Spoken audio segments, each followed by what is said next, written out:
I'm Sylvia D'Silva and I'm an artist. Welcome to my YouTube channel. In today's video, I will be talking a little bit about paint palettes and the different kinds of paint palettes that you can use. I know there are various kinds of paint palettes available and it can be a little confusing when you go to a shop to buy one. I'm not going to tell you which one to buy, but I will show you the different kinds of paint palettes I have used over the years and which ones suit me well, and then you can decide for yourself which one you want to buy. I started with a wooden paint palette, and since I started with oil paints, somebody suggested me to buy a wooden palette, so I went with that one. I don't have that anymore, but I will show you what it looked like. Well, so this is what the paint palette looked like. It's fairly easy to use. It's easy to hold this way, and what people usually do is they put the paints on the sides and they do the mixing in the middle.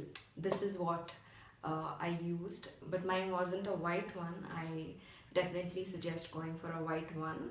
And this also is a wooden palette and it's quite comfortable to use. Well, I prefer the square ones, so this is the one I use. It's quite colored because I have left paint on it for quite some time and it's not as white as it should be, but this one is plastic and it peels off paint quite easily and it's not as heavy as the wooden one, so I definitely prefer this one, and it's just the right size to hold. So well, this one is plastic, so I have used it for both oil and acrylic paint, and it goes well for both of them, so you might want to consider buying something like this. Well, my latest addition to paint palettes is this one. It's called my Jello Atelier Peeloff paint palette. So this is my favorite one, mainly for the reason that it is also airtight.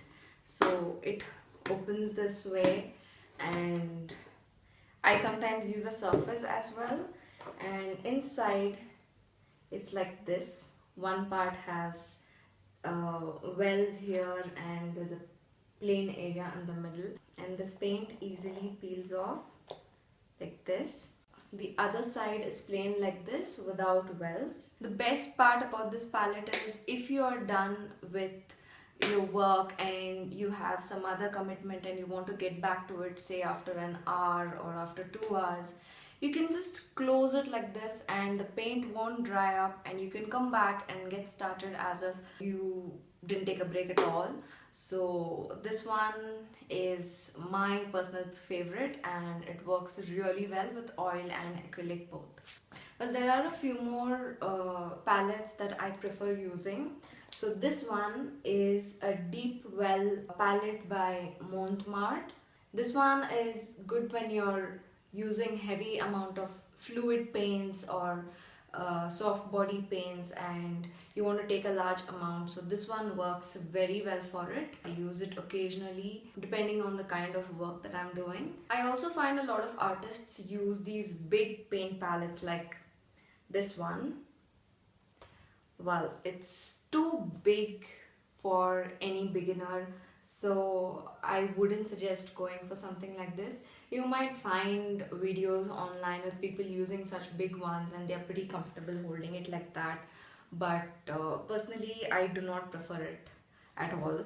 So think about it when you're buying. Just try it out and see if you would be comfortable with it, and if you feel that you will be, then go ahead and buy it. Well, this is a paint palette that I just found in a supermarket. I think it is by Camel, I'm not quite sure, but it works very well with watercolors, and it's got many wells and many sections, so it works very well for me. I also use it for fabric colors.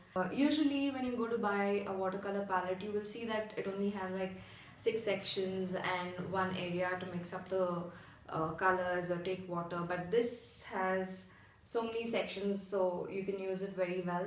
And try, if you find something like this, then go ahead and buy it. Although I have shown you so many paint palettes, there comes a time where we artists really don't have time to sit around and wash those paint palettes. So here are a few paint palette or paint mixing hacks that I'm going to tell you, which might be very useful to you because I do these things most of the time. So here goes. Whenever I'm making a fluid painting, I'm using a lot of a fluid mixture, or I have to do a painting where I have to pour paints. I use plastic cups to mix up the paints and then just dispose of them, because washing cups full of fluid acrylic paints gets really messy. I also use these cups, which are fairly more comfortable than using the plastic glasses.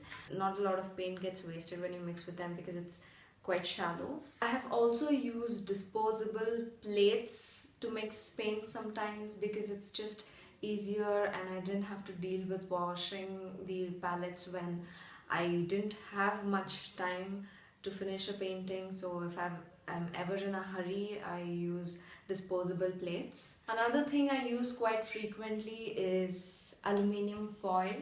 I just stick it onto the palette with some tape at the back and use this as a palette, and then when I'm done with my painting, I just rip off the aluminium foil and get rid of it.